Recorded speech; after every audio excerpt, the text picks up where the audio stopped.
High, আমি ইন্দ্রাণী। আজ আমি আপনাদের সাথে শেয়ার করব অঙ্কন শেখার জন্য হাতের ব্যায়ামের কি প্রয়োজনীয়তা আছে। আগের এপিসোডেও আমি এই বিষয় নিয়ে আলোচনা করেছিলাম যে অঙ্কন প্রশিক্ষণের জন্য হাতের ব্যায়ামের কি প্রয়োজনীয়তা। আমি তার দ্বিতীয় পর্ব নিয়ে আজকে হাজির হয়েছি। আপনারা যদি আগের ভিডিওটি না দেখে থাকেন তাহলে অবশ্যই দেখতে আসুন যে অঙ্কন প্রশিক্ষণের জন্য কি ধরনের হাতের ব্যায়াম করা প্রয়োজন আছে। তো যারা ভিডিওটি দেখেছেন এবং আশা করছি আপনারা প্র্যাকটিস করতে শুরু করে দিয়েছেন, তারা তাদের পরবর্তী স্টেপ কি হতে পারে সেটি দেখে নিন এবং অভ্যাসের দ্বারা সমস্ত কিছুই করা সম্ভব। একটা সুন্দর ছবি আপনারা অঙ্কন করতে পারবেন একটি হাতের ব্যায়ামের দ্বারা। কিভাবে আপনারা এই ছবি অঙ্কন করতে পারবেন দেখুন তার দ্বিতীয় স্টেপ। আসুন দেখা যাক।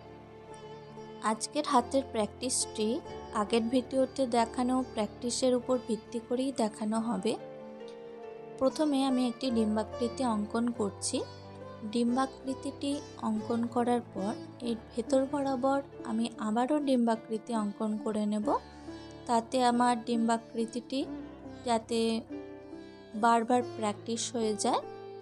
বড় থেকে ছোট বিভিন্ন সাইজের ডিম্বাকৃতি যাতে একটা ডিম্বাকৃতির ভেতরেই প্র্যাকটিস হয়ে যায়, সেই জন্য আমি একটার ভেতরে আর একটা ডিম্বাকৃতি অঙ্কন করলাম। এবার দেখো যে আগের ভিডিওতে যে চতুর্ভুজটি দেখিয়েছিলাম এইভাবে অঙ্কন করা, সেটি হলো প্রথম স্টেপ। যে স্টেপটি সকলের আশা করছি প্র্যাকটিস হয়ে গেছে বা প্র্যাকটিস করতে শুরু করে দিয়েছেন বা দিয়েছো। দেখুন পরবর্তীটি কিভাবে প্র্যাকটিস করব।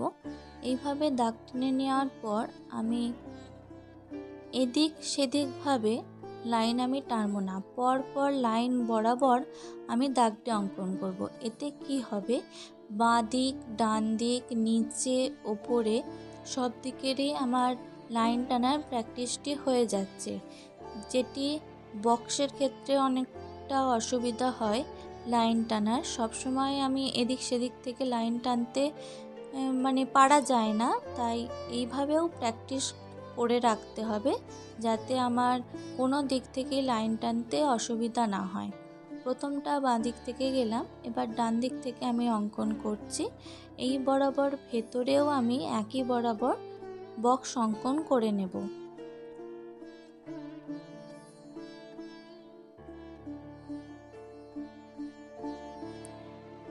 আপনারা চাইলে ধীরে ধীরেও প্র্যাকটিস করতে পারেন এবং একটু স্পিডে প্র্যাকটিস করলে যত আপনারা প্র্যাকটিস করবেন তত আপনাদের হাতে স্পিড বাড়বে, আপনারা স্পিডে প্র্যাকটিস করতে পারবেন। প্রথম ভিডিওতে আমি এই রকমভাবে ত্রিভুজ অঙ্কন করা শিখিয়েছিলাম।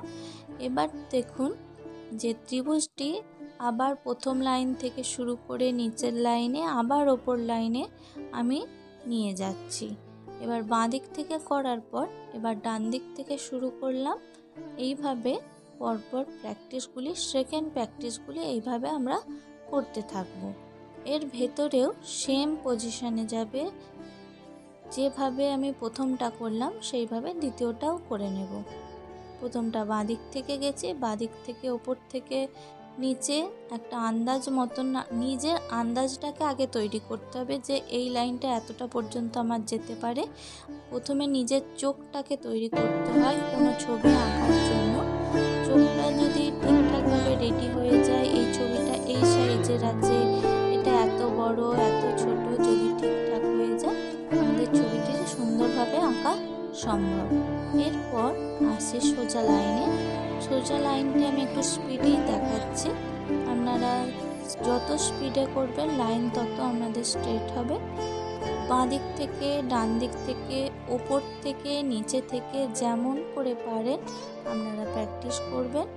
প্রত্যেকটা দিক থেকে আপনারা প্র্যাকটিস করতে হবে যাতে সব দিকে লাইন টানা আপনাদের সুন্দর হয়, এইভাবে হাতের স্পিড বাড়তে পারে। আপনারা এইভাবে প্র্যাকটিস করবেন প্রতিনিয়ত এবং গোলটিও স্পিডে বাঁ দিক বরাবর একবার ডান দিক বরাবর আমরা এইভাবে গোল আঁকা প্র্যাকটিস করব এবং প্রতিটি হাতের কাজে, প্রতিটি হাতের ব্যায়ামই এইভাবে পরস্পর প্র্যাকটিস করতে থাকবো। এটি একদিন বা দুদিনের কাজ নয়, আপনাদের প্রতিনিয়ত এই কাজটি করতে হবে এবং তারপর শুধু এই প্র্যাকটিসগুলোই করলে হবে না এবং বাকি কাজগুলোও প্র্যাকটিস করতে হবে। যারা প্র্যাকটিস করতে শুরু করেননি অবশ্যই প্র্যাকটিস করতে শুরু করে দিন। আর আমার ভিডিওটি কেমন লাগলো অবশ্যই জানাবেন। ধন্যবাদ, ভালো থাকবেন এবং সকলে অবশ্যই প্র্যাকটিস করুন।